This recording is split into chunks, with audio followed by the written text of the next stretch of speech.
할렐루야. 우리 인생 걸음걸음마다 우리 하나님 동행해 주시기를 간절히 소망합니다. 오늘은 그럴 수 없느니라 라고 하는 제아의 말씀 나눌까 합니다. 제가 생각하기로는요, 인생에 있어서 가장 큰 기쁨은 죄 사함의 기쁨인 줄로 믿습니다. 동의 안 하신다 하더라도 제가 보기에는 그래요. 영원한 기쁨이기 때문에 그래요. 우리가 도무지 값으로 주고 살 수 없는 기쁨이기 때문에 그래요. 하나님이 주시는 정말 측량할 수 없는 큰 기쁨은 바로 죄 용서함 받은 그 기쁨인 줄로 믿습니다. 반면에 가장 큰 슬픔은 뭐겠습니까? 정말 하나님 앞에 큰 은혜와 구원과 자비를 받았음에도 불구하고 여전히 죄 가운데 살아가는 것, 이것이 하나님의 큰 슬픔이요, 우리가 또 슬퍼해야 할, 아파해야 할 그러한 일이 아닌가 싶습니다. 저는 지난주에 오직 의인은 율법이 아니라 오직 믿음으로 말미암아 살리라 함과 같으니라, 이 말씀을, 복음을 전했죠. 그리고 그 샘플로 구약의 두 사람, 아브라함, 믿음의 조상 아브라함, 그리고 다윗에 대해서 잠깐 말씀을 나눴던 기억이 납니다. 아브라함은 율법을 받기, 시내산에서 율법 받기 전 430년 전 인물이었죠. 아브라함도 그렇고 다윗도 그렇고, 그가 율법을 잘 행해서 의로운 것이 아니라 정말 그를 의롭다 여겨주신 그분을 믿는 믿음으로 말미암아 그가 의롭게 되었다라고 말씀을 전했죠. 다윗을 한 번 더 소환해 본다고 한다면 목동 출신이었던 다윗이 정말 놀라운 이스라엘의 왕이 되지 않았습니까? 그 큰 은혜를 받았음에도 불구하고 다윗이 한순간 하나님의 손을 교만 가운데 놓았던 적이 있었어요. 교만 가운데 그 손을 놓자 한순간 사울보다도 더 악한 자기의 본 모습을 보게 되지 않습니까? 정말 충신인 우리아의 아내를 범하고 또 살인 교사를 하고 살인을 하고, 그 순간 시편 51편에서 어떻게 회개를 합니까? 정말 하나님의 손을 한순간 놓자마자 사울보다도 더 악한 자기의 본 모습을 발견하고 나선 소스라치게 놀라면서 주님 손 놓지 말아달라고, 나를 떠나지 말아달라고, 정말 이 성령을 거두지 말아달라고, 그로 인하여서 하나님과 늘 붙잡고 하나님과 동행하는 삶을 살다 보니 그가 정말 마지막 눈을 감는 순간까지 하나님의 마음에 합한 자가 될 수 있었던 것이죠. 저와 여러분들도, 이 다윗보다도 사울보다도 주님 손 놓을 때는 우리는 더 크게 넘어지고 자빠질 줄로 압니다. 주님 손 놓고는 단 하루도 살아갈 수 없습니다. 겸손하게 고백하시면서 주님 손 꼭 붙들고 주와 동행하는 삶 살아감으로 승리의 삶 이어지게 되기를 축복합니다. 돌아온 탕자를 보십시오. 돌아온 탕자가 사실 아버지의 큰 은혜 가운데 살면서 그 모든 것들이 다 당연한 줄로만 여기고 있잖아요. 그러다가 아버지 살아계심에도 불구하고 유산을 절반이라고 달라고 해서 자기의 만족, 자기의 기쁨, 자기의 행복만을 막 쫓아서 그렇게 살아가다가 결국은 자기의 모든 재산 다 허랑방탕하게 잃어버리고 거짓골이 되어서 돌아오게 되지 않습니까? 그런데 아버지는 이제나 올까 저제나 올까 먼 곳에서 계속 일상을 잃어버린 채 그 아들 오기만을 기다리다가 먼 곳에서 그 허름한 그러한 행색이었지만 그럼에도 불구하고 아들인 것을 알아보고 맨발로 달려와서 목을 끌어안고 입을 맞추고 가락지를 끼워주고 다시 한번 신을 신겨주고 정말 내 아들로 다시 인정해 준 거예요. 아들로 여겨준 거예요. 아들로 그럼에도 불구하고 또 다시 한번 여겨준 거예요. 송아지를 잡고 마을 잔치를 벌였습니다. 내가 용서해 줬는데 여러분들 뭐라고 하지 말라고, 내가 아들로 받아들였으니 뭐라고 손가락질 하지 말라고, 마을 잔치까지 벌여서 누가 뭐라고 그래도 내 아들이다, 아들로 또 한 번 받아들여주고 여겨준 거예요. 여러분, 이러한 파격적인 은혜와 사랑, 기다림을 맛본 자가 어떻게 변화되겠습니까? 감사하고 미안하고 죄송하고 아버지 사랑해서 그 아버지 심장 속에 그냥 스며들듯이 들어가서 이제는 정말 억지로가 아니라 아버지의 기뻐하시는 일들도 행하고 아버지와 늘 동행하고 아버지 집에 거하고 정말 마지막 아버지가 숨을 자기 무릎 위에서 거둘 때까지 함께한 신실한 주의 자녀가 되었을 줄로 믿습니다. 이게 복음의 힘인 거예요. 복음의 힘. 이것도 지켜야 된다, 저것도 지켜. 그래서 지킬 수 있는 사람 한 사람도 없는 거예요. 복음으로 의롭다 여김을 받을 자가 없다라고 하는 것이죠. 참된 복음을 전하다 보면요, 반드시 이런 질문, 이런 공격적인 질문을 받게 되어 있습니다.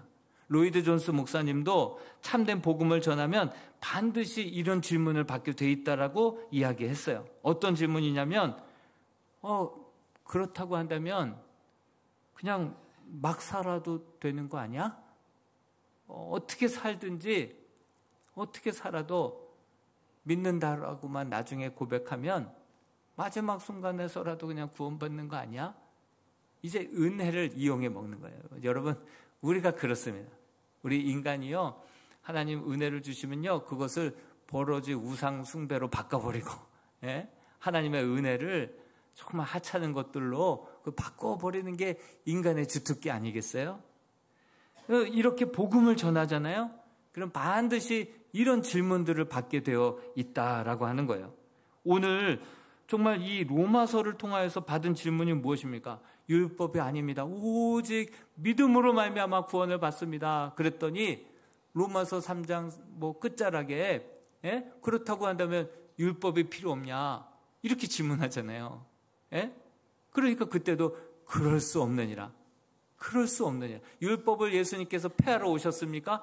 완성하러 오신 줄로 믿습니다. 그럴 수 없느니라. 도리어 그 율법을 더 굳게 세워 나가는 것이다. 이 은혜를 모르고 복음을 모르고 지금 이런 공격들을 하는 거예요. 오늘 말씀도 마찬가지요. 그 5장에서 죄가 많은 곳에 은혜가 많다, 이렇게 얘기를 하니까 우리 6장 1절을 같이 한번 읽어볼까요? 이런 질문들을 바울이 계속 받는 거예요. 같이 한번 읽어봅시다. 시작.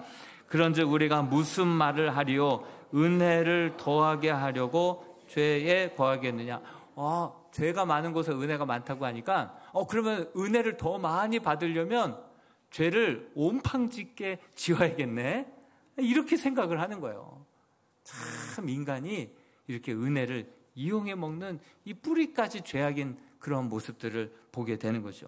그럴 때 바울이 2절에서 뭐라고 말합니까? 그럴 수 없느니라. 죄에 대하여서 죽은 우리가 어찌 그 가운데 여전히 살리요, 이렇게 이야기하고 있습니다. 이론상으로는 그럼 마음대로 살아도 선택된 자녀라면 그냥 마지막 순간에도 구원받겠네. 그럼 내 마음대로 살다가 마지막 순간에만 믿습니다 하면 되지? 이렇게 생각할 수 있잖아요. 이론상으로는 그런 거예요. 정말 이 율법이 그럼 필요 없겠네. 믿는다고만 하면 이 믿음으로 구원받는 거고, 그렇다고 한다면 율법이 뭐가 필요 있겠어? 우리가 열심히 이렇게 살 필요가 뭐 있어? 이런 식으로 질문을 던진다는 것이죠. 그러나 경험상으로 보면, 이론상으로는 그렇게 생각할 수 있을지 몰라도 진짜 내가 그런 큰 파격적인 은혜와 사랑을 덧입고 내가 죽을 죄인이 살았다 생각해 보십시오. 그러면 그렇게 살 수가 없는 것이에요. 그 은혜가 감사해서 나를 의롭다 여겨주시고 자녀로 다시 한번 받아들여 주신 그 은혜가 감사해서 나를 끝까지 문도 안 닫고 기다리고 계시고 일상을 포기하고 먼 발치에서 나를 이제 나오나 저제 나오나 항상 대문문 열어놓고 기다리고 계셨던 아버지의 그 썩어 들어갈 그 마음, 그 고생한 그 마음을 생각해 보면 우리가 도무지 자녀로서 그럴 수 없다라고 성경은 말하고 있는 것입니다. 여러분, 우리가 아직 아버지의 사랑을 온전히 깨닫지 못했기 때문에 여전히 우리가 죄 가운데 살아가고 있는 것은 아닌가, 우리 스스로를 말씀의 거울 앞에 우리를 비춰봐야 할 것입니다. 율법적으로 이것도 지키고 저것도 지켜야 한다 해서는 앞에서는 지키더라고요. 그러나 뒤돌아서서는 율법에 중한 바 의와 인과 신, 더 중요한 것들은 다 빼버리고 앞에서 볼 때만 그렇게 지키는 척척 박사들이 되어가는 것을 보게 됩니다. 율법으로 구원받을 의롭게 될 육체가 없다는 것, 여러분들을 봐서도 알고 저를 봤을 때도 알 수 있는 것이죠. 그래서 하나님께서 의롭게 여겨주시게 된 것인데, 정말 여전히 우리가 고민은 죄 가운데 살아가고 있는 우리의 모습 때문에 마음 아파하고 실족하기도 하고 나 자신에 대해서 실망하기도 하고 어느 순간에는 포기한 적도 있지 않습니까? 그런데 이런 것은 있는 것 같습니다. 이스라엘 백성들이 10가지 재앙을 통하여서 큰 기적으로 출애굽을 했어요. 출애굽을 한 이후에 바로 가나안 땅 들어갈 줄 알았는데 40년 동안 너무나도 고된 광야 생활을 하다 보니까 너무 힘들고 고단한 나머지 자꾸 애굽을 그리워하는 것을 보게 돼요.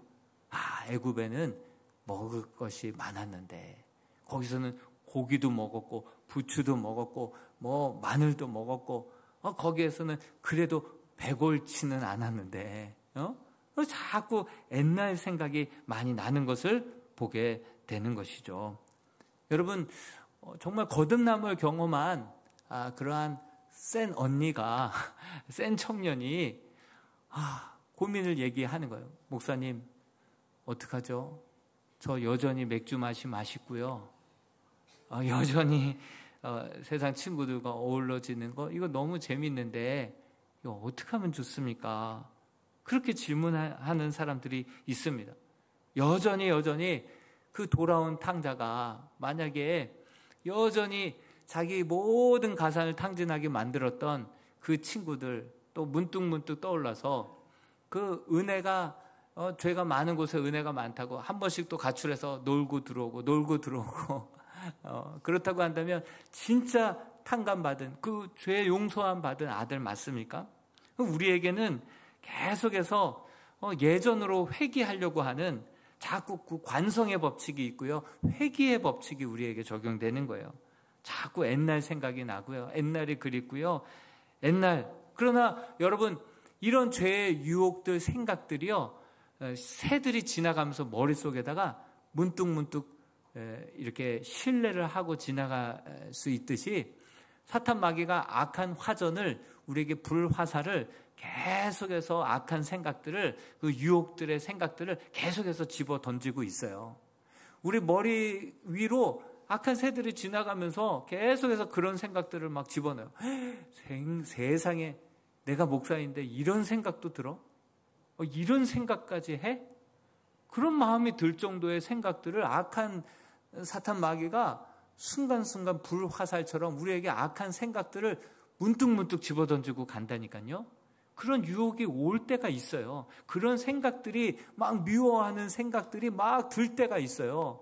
그런데 그런 새가 지나가면서 신뢰하는 것을 우리가 어떻게 막겠어요? 어떻게 하늘을 통제하겠어요? 그러나 그 새가 내 머리 위에 아예 그냥 눌러 앉아서 이곳에서 둥지를 트는 거 있잖아요. 예? 새가 실수하는 것은 막을 수 없지만 새가 그냥 아예 내 머리에 그냥 눌러 앉아서 여기에다가 응가를 할 뿐만 아니라 둥지까지 틀어서 아주 그냥 내 집을 그렇게 짓고 산다고 한다면 그거는 누구 잘못이에요? 그건 내 잘못인 거예요. 예? 제 유혹과 그 안에 있는 내 탐심이 함께 어우러져서 죄를 낳았잖아요. 그러니까 죄의 소원은 우리에게 문득 들어올 수 있어요. 죄의 소원은 너에게 있으나 그러나 너희는 죄를 다스리는 자가 되어라. 이걸 그냥 내버려 두어서는 안 된다. 죄와 싸우기를 피 흘리기까지 싸워야 된다. 이것을 우리에게 말씀해 주시는 거예요. 악한 생각, 음란한 생각, 거짓된 생각, 미워하는 생각 들어올 수 있어요. 그러나 그것을 그냥 방치하고 내버려 두면 반드시 우리 안에서 꽈레를 틀고 죄악을 낳게 만들고, 그래서 결국은 우리를 하나님의 은혜에서 멀어지게 만들어버리는 것이 이런 죄된 그러한 소욕이다라고 하는 사실을 우리가 잊지 않았으면 좋겠습니다. 그러면 우리가 어떻게 이 죄된 소욕들로부터, 죄된 유혹으로부터, 여전히 죄를 짓고 있는 우리의 이러한 삶으로부터 어떻게 하면 적어도 몸부림치면서 우리가 이겨낼 수 있을까? 3가지를 한번 생각해 보려고 합니다. 첫 번째는 값없이 의롭다 하심, 의롭다 여김 받은 그 은혜는 우리에게 정말 값없이 의롭다 여김을 받았지만 그것은 결코 공짜가 아님을 알아야 합니다. 우리에게는 지불할 능력이 없어요. 예수님의 피값으로 우리를 의롭다 여겨주신 것인데 우리에게는 그 값을 지불할 우리에게는 능력이 없어요. 그래서 하나님 입장에서는 공짜로 주셨는데 그것이 우리 입장에서 공짜지 하나님 입장에서, 예수님 입장에서 그 은혜가 공짜일까요? 예수 그리스도를 통하여서 다 갚으신 줄로 믿습니다. 하늘 보좌를 버리시고 이 땅에 내려오셔서 여성의 그 자궁 속에서 10달 동안 그 답답하고 좁고 비좁은 그런 상황 속에서 또 나사렛에서 무슨 선한 것이 날 수 있냐? 그런 깡촌에서 또 어려서부터 소년 가장으로서 가계의 책임을 짊어지면서 그렇게 믿었던 사람들에게 배신과 또 결국에는 십자가형을 당하면서 멸시와 천대와 부끄러움을 당하면서 죽으시고 다시 부활하신 주님이 바로 저와 여러분들이 믿는 우리 주님인 줄로 믿습니다. 마지막 십자가에서 돌아가실 때 테텔레스타이, 다 이루었다. 이것은 완불했다. 완전히 지불했다라고 하는 뜻이라고 말씀드렸죠. 우리 주님께서는 완불하셔서 우리의 모든 죄값을 다 지불하셔서 우리에게 의롭다 선물을 주신 줄로 믿습니다. 주님의 죽으심과 부활로 말미암아 우리에게는 정말 하늘의 기쁨을 주셨죠. 의롭다 여김을 받게 되었죠. 하나님의 자녀라 인침을 받게 되었죠. 정말 영원한 즐거운 기쁨을 받게 되었죠. 화목해 하시는 놀라운 축복을 받게 되었죠. 예수님의 생고생을 통하여서 우리에게 주어진 그 선물인데요. 우리는 그 선물의 그 가치를 그 공짜로 받았기 때문에 당연한 것으로만 여기고 있어서 그 귀한 줄 모르는 거예요. 그럴 때 우리는 쉽게 우리가 어떻게 의롭다 여김을 받고 죄사함을 받았는데 다시금 또다시 그 죄 가운데 뒹굴고 거기에서 우리가 돼지 우리에서 막 뒹굴듯이 다시 한번 우리가 또 죄 가운데 뒹굴 수가 있겠느냐. 하나님의 은혜를 그 깊이와 넓이와 높이의 범주를 온전히 오롯이 깨달은 사람들은요 결코 그럴 수 없게 되는 줄로 믿습니다. 여러분, 어머니가 이제 아이를 임신하잖아요. 그리고 낳을 때는 어떻게 낳아요? 거의 내가 죽었다 싶었을 때 낳잖아요. 죽었다 싶었을 때 뭐 낳아본 것은 아니지만 옆에서 보니까 31시간 진도 끝에 낳고 막 죽었다 싶을 때 낳더라고요. 예? 낳았다고 끝입니까? 그때부터가 시작인 거예요. 밥 먹을 새도 없고 화장실 갈 새도 없는 거예요. 볼일 제대로 앉아서 볼 새도 없는 거예요. 저는 최근 들어서 우리 교육자들과 같이 식사할 때마다 3명의 교육자가 아이를 키우고 있거든요. 서로 경쟁하듯이 막 서로 고생한 이야기, 막 아기 본 이야기 막 얘기하는 거예요. 기껏 낮에는 실컷 여기 새벽부터 나와 있다가 저녁에 잠깐 들어가서 아기 본 이야기를 이렇게 하는 거예요. 아내는 24시간 동안 2시간 간격으로 모유수유하고 있는데 서로 막 그렇게 얘기하는 거예요. 그러면서 아이가 내신 목사님을 리스펙트 하는 거예요. 와, 나는 하나인데, 나는 둘인데 내 어떻게 키우셨을까? 리스펙트 하는 거예요. 여러분, 우리가 예수님께서 어떻게 고난을 치르시고 어떻게 값을 지불하시고 우리에게 주신 자녀의 신분이었고 정말 화목해 하시는 직분이었고 하늘의 기쁨이었고 그 놀라운 은혜와 축복을 어떤 값을 지불하고 받게 되었는지 우리가 알지 못하는 것이에요. 여러분, 사춘기 된 아이가 어떻게 합니까? 오히려 부모의 은혜에 감사하기는커녕 이럴 바에 왜 나를 낳았냐고 이렇게 치받죠 또. 그럼 엄마는 눈물을 삼키면서 내 갱년기 때 보자 그러는 거예요. 예.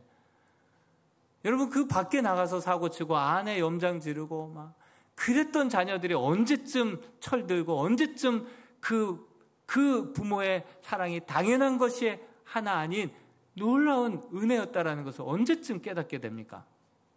아이를 낳을 때 반쯤 죽다가 정말 낳았을 때, 엄마 나를 어떻게 낳은 거야 도대체. 아이를 키우다가 보니까 막 2시간 간격으로 막 그 아이를 키우면서 엄마가 생각나는 거야. 문득 생각나서 사랑한다라고 말해야지 전화했다가 그냥 걸었어 하고 끊어버리는, 이게 우리 인간이라는 거예요. 그 부모님의 어떻게 낳았고 어떻게 길러주셨는지를 내가 자녀를 낳아서 속속여보고 길러볼 때 비로소 그 깊이와 넓이와 높이를 측량할 수 없는 사랑을 깨닫고 감사하고 고맙고 하는 거죠. 어머니는 짜장면이 싫다고 하셨어. 싫은 줄만 알았죠. 그리고 돌아가시고 나서야 가난했던 어머니가 왜 나는 짜장면 싫다 안 먹는다 했던 이유를 비로소 알 때는 이미 어머니가 돌아가시고 난 다음이죠. 여러분, 하나님의 사랑, 예수님의 사랑이 바로 이와 같은 사랑이라는 거예요. 이것을 온전히 우리가 깨닫게 되는 날이 거듭나는 날이고 내가 정말 영적으로 철든 날인 줄로 믿습니다. 그렇게 깨닫는 사람은요, 함부로 우리를 어떻게 구원하셨는데, 어떻게 죄값을 지불하셨는데 우리가 함부로 죄 가운데 막 또 뒹굴어 이럴 수 없느니라, 이렇게 고백하며 다시금 죄 가운데 털고 일어나게 되고 쳐다도 보지 않고 승리하는 삶 살아가게 될 줄로 믿습니다. 또한 두 번째로는 나 혼자가 아니라 주님과 연합해서 함께 죄를 이기게 하셨습니다. 우리 로마서 6장 3절에서 4절 말씀을 한번 같이 읽어보겠습니다. 로마서 6장 3절에서 4절입니다. 시작. 무릇 그리스도 예수와 합하여 세례를 받은 우리는 그의 죽으심과 합하여 세례를 받은 줄을 알지 못하느냐. 그러므로 우리가 그의 죽으심과 합하여 세례를 받음으로 그와 함께 장사되었나니 이는 아버지의 영광으로 말미암아 그리스도를 죽은 자 가운데서 살리심과 같이 우리로 또한 새 생명 가운데서 행하게 하려 함이라. 여러분, 절대로 우리는 혼자서는 내 힘만으로는 죄악을 이길 수 없습니다. 그래서 예수 그리스도께서 죄에 대해서 죽으시고 다시금 의에 대해서 부활하시고 그리고 우리에게 세례를 베푸신 거예요. 세례가 무엇입니까? 내가 물속에 장사되는 거예요. 내가 죽고 물속에서 나올 때는 다시금 부활하신 주님과 함께 사는 거예요. 예수님과 함께 죄에 대해서는 죽은 자요, 예수님과 함께 의에 대해서는 다시금 산 자로 그렇게 우리가 세례를 받는 줄로 믿습니다. 그 사실을 온전히 믿을 때 내 혼자 힘으로는 내가 죄를 이길 수 없지만, 그러나 내 안에 살아서 내 안에 죄를 이길 수 있는 힘을 주시고 의를 행할 수 있는 힘을 주시는 그 부활하신 주님의 영이 우리와 함께 할 때 우리는 죄를 이기고 주의 뜻이라고 한다면 정말 나를 사용해 주시옵소서 하고 내 자신을 드리며 순종할 수 있는 그 믿음이, 그 힘이 그 예수 그리스도에게서부터 비롯되는 줄로 믿습니다. 그래서 우리가 세례를 받는 거예요. 어떤 분이 그래요. 목사님, 우리 어머니 지금 의식이 없어요. 빨리 와서 병상 세례를 해주세요.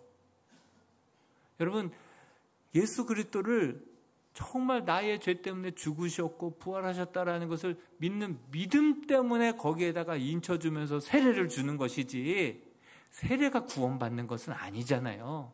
그것을 우리는 알아야 되는 거예요.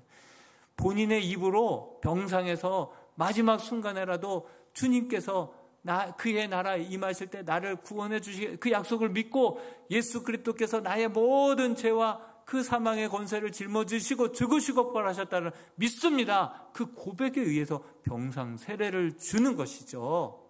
여러분, 우리가 혼자 힘으로는 결단코 이 죄를, 그 죄의 소욕을 이길 수가 없어요.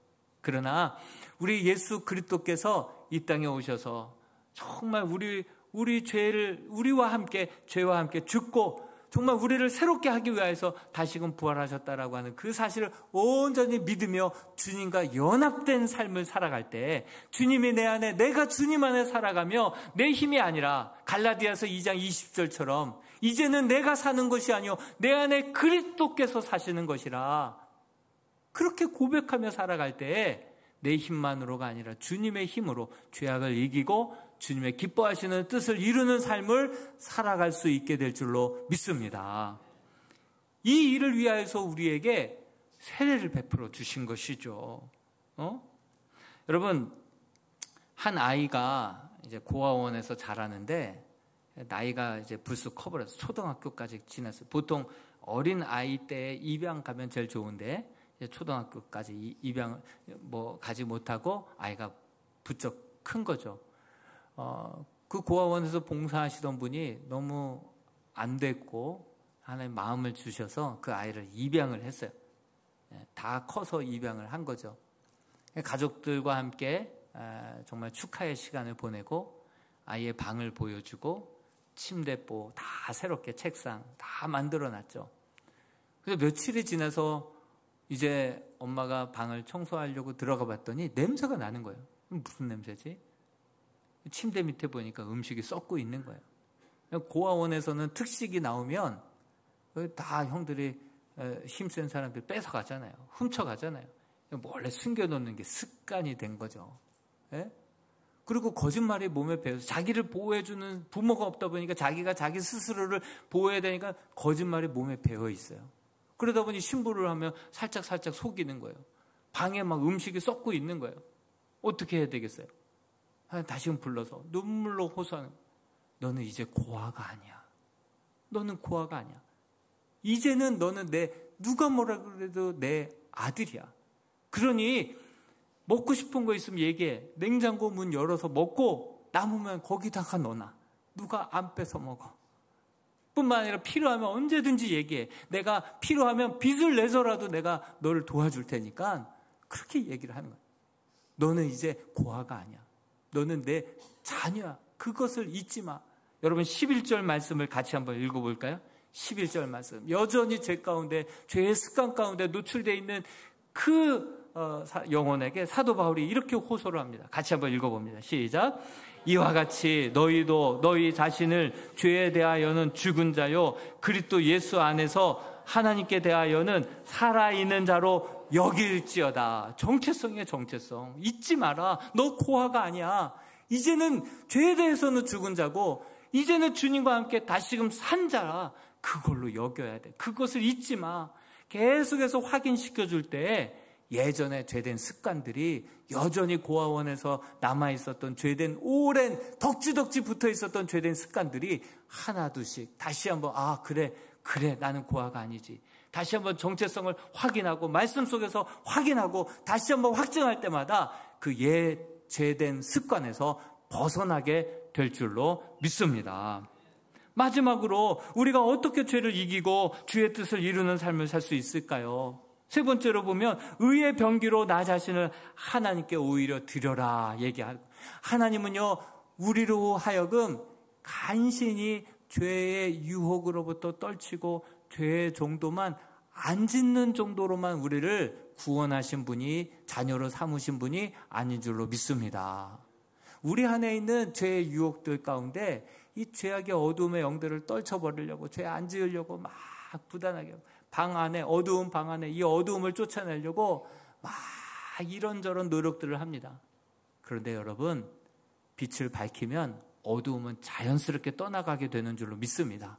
우리가 빛 가운데 걸어가고 오히려 정말 죄를 이기려고 막 바둥바둥 하다 보면 오히려 정말 성직자가 창녀촌 가서 전도하려고 딱 들어가서 눈 감고 막 주기도문 외우고 사도신경 외우고 그래서 넘어간 목회자들도 있어요.